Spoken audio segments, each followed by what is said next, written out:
Hello, YouTube. Luigi here. This is Tales of a Country Architect, Episode 2. I think most of you will find this one quite interesting. We're going to discuss what makes a traditional New England house traditional. And then I'm going to show you something that is quite deliberately polemically different. Shocking, really, to provincial northern New Englanders in its own way. Now, I'm from away, even though I've been here for 41 years, so I can say things like provincial northern New Englanders. I've identified, 5 or 6 elements that are almost required for someone up here to consider a house a house. By Jesus, got to have a porch, shutters, dormers, clapboards, and a steep roof. And for those of you who don't understand New England, that's a porch, shutters, clapboards, or clapboards. Clapboards is how we say. And a steep roof. Here's a house that has all of them. This is a really nice house. The porch isn't huge. It's more like a glorified portico. It's got it looks like slate. My guess is it's a thick architectural shingle, but boy, this really could be slate. It's got dentils that you see here at the roof soffit. Nice house, huh? It's got everything you want. Clapboards and shutters and dormers and porches. Steep roofs. There's another one. Now, I like this house for a lot of reasons. It's got the porch. Got this wonderful tree here in the driveway. But what I really like about this house is that the garage is in the basement. Meaning what? It's one level lower than the house. Meaning what? Meaning that this house stands up, proud, with stature and dignity. You have to go up several risers from grade to get to the porch. You have to go up another riser from the porch to get to the house. A lot of these stupid slab-on-grade houses we build in California, Florida, and Arizona, all throughout the South, because they don't need frost protection, these slab-on-grade houses are at grade, and they wonder why they flood? They're at grade. They look like mushrooms. This house stands up properly with stature and dignity like a proud man. I like it. I like it. It's got all the other elements. These shed dormers, clapboards, shutters. Look at that. Now, I left this in on the left to show you what not to do. And I've been in practice a long time, and I'm going to take the role of teacher here because I've learned a lot and I've made a lot of mistakes and everything else. Look at this gable end on this house on the left. It has no what we call rake overhang. This is a cheap and dirty builder's trick. They look like crap. The wall has no overhang protection, and it looks horrible. Take the time to do the ladder framing and build the rake overhang. Make your roof overhang the edges as well as the eaves. Really, come on, people. All right, now let's talk about. Well, maybe we'll do it on another slide. Boy, here's one, huh? With its Doric order porch. And you see how the bushes grow in front? This is one of these front doors that, in New England, you have to have a front door that nobody uses. It's just traditional. You have a front door, but nobody ever uses it. What I like about this is you see some asphalt here on the side of this wing. This is what I call a side entry garage. I love side entry garages. Why? Because they are not showing two huge, 9-foot wide, 7-foot tall overhead doors facing the street. It's a big, out of scale element. To me, it ruins the presentation of the building. Or even what's even more popular is the one large 16-foot wide door. Those are even more dreadful. So these side entrance garages afford you windows that make this look like it's not a garage. Here's the breezeway, the mud room, the utility room. The entrance that 99% of the people will use is right here between the garage and the porch. It's connected by what's called a covered breezeway. Now, there might be a washer and dryer in here. There might be a bench where you sit down and kick off your boots and get the sand and salt off your shoes before you go into the house. This is a nice presentation. And this is a good time to talk about these alleged shutters. If they don't shut, They ain't shutters. I'm sorry. They're why don't you call them for what they really are? You know, they're vinyl elements screwed to the wall. But to call them shutters is a crime, because that's not what they are. Also, who the hell is stupid enough to think that two shutters this narrow will cover a window that wide? I mean, they're always missized, and they're always screwed to the wall. Almost always. I'm going to show you one where they have traditional shutters. Actually, these two might cover that opening. This is not a good example of the too narrow a shutter covering a door. Now this house, look at this. Look at this. If some idiot didn't put this abortion on the front, this afterthought wing, this would have been a real pleasant four-square house. This destroys the symmetry of the house. The second floor with its window arrangement is symmetrical. The dormer is symmetrical. The first floor, is it symmetrical? Not quite, because the door and the window are not symmetrical. However, the porch is symmetrical. You know, so you can forgive what's behind the porch because the porch is symmetrical. But this thing, oh my God, who the hell put that there? Boo.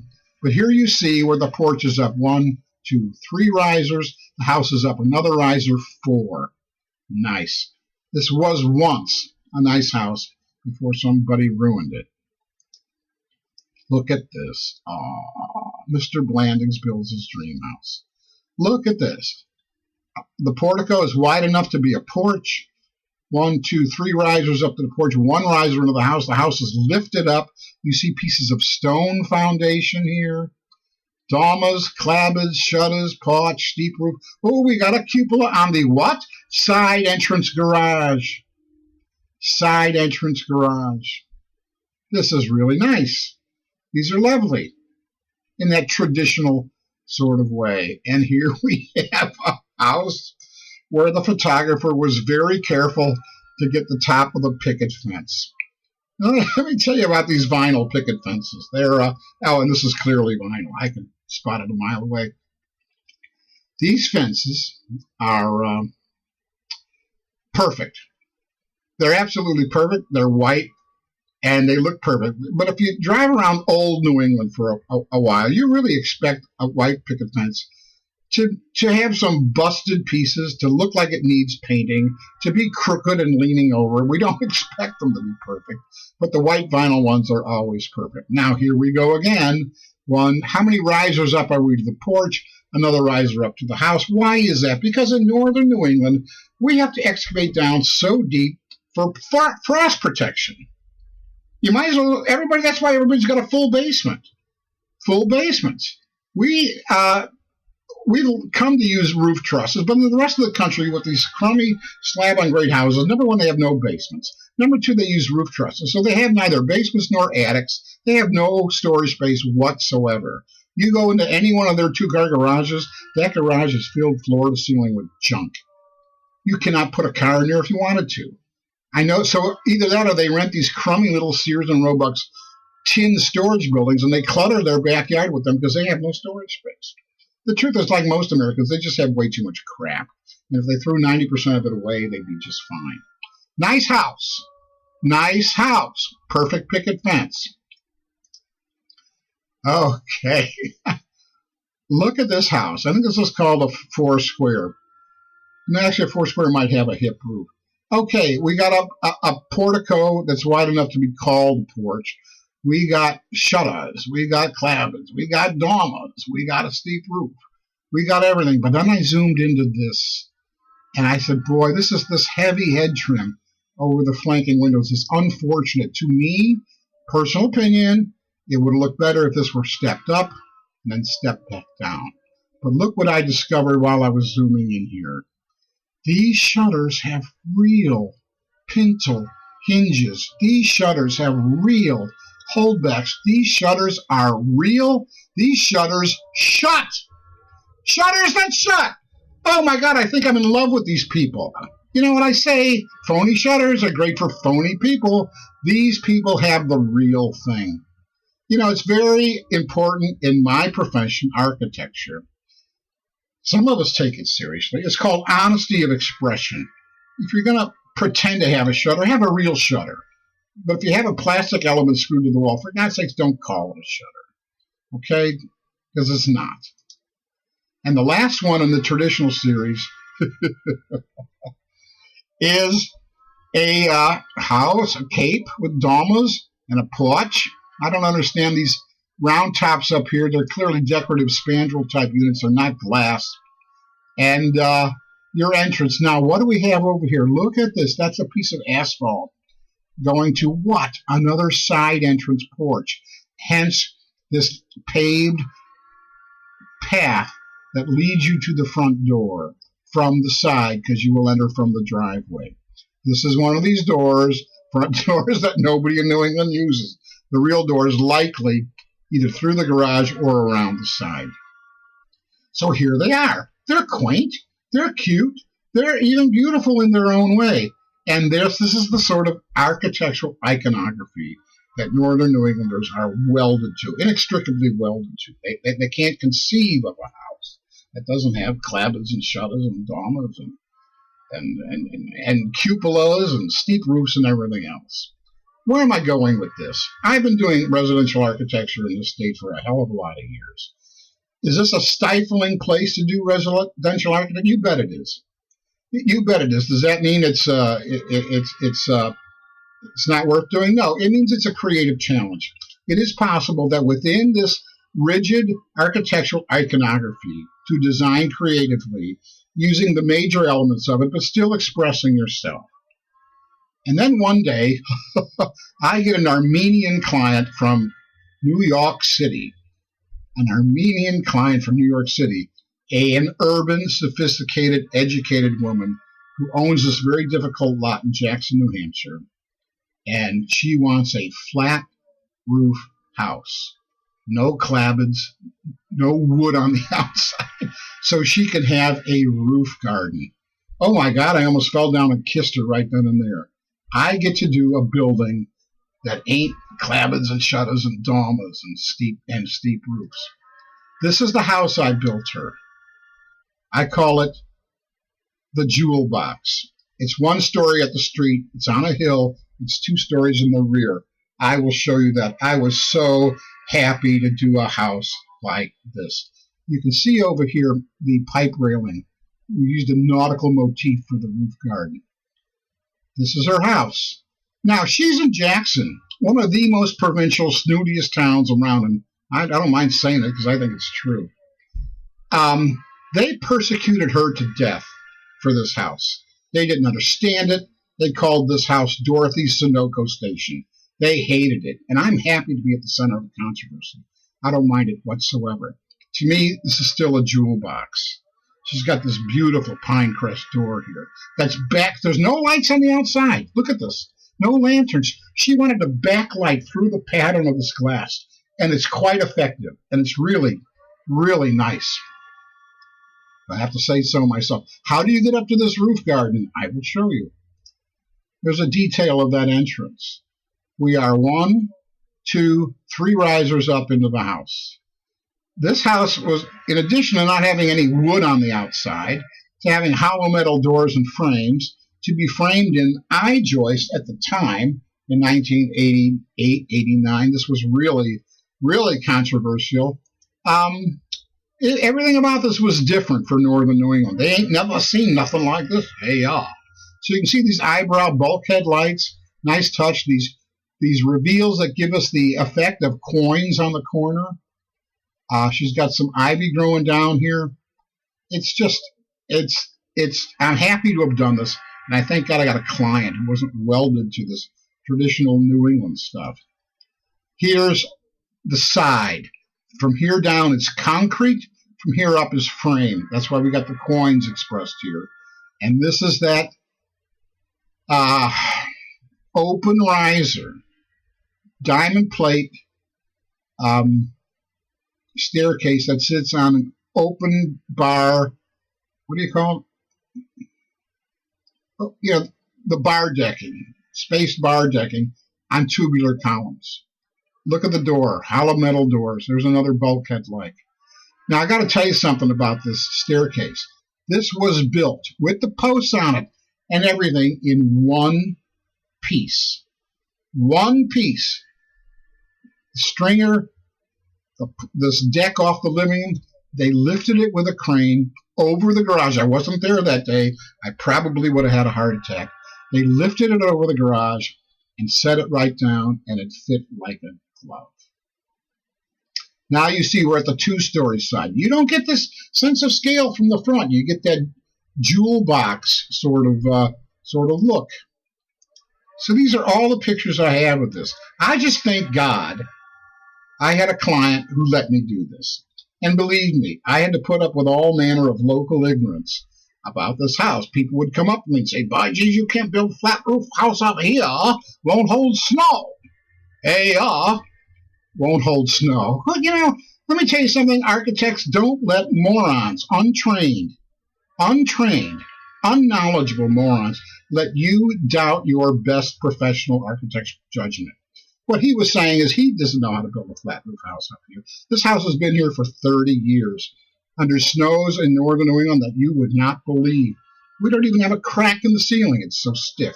I know it is because I designed it that way.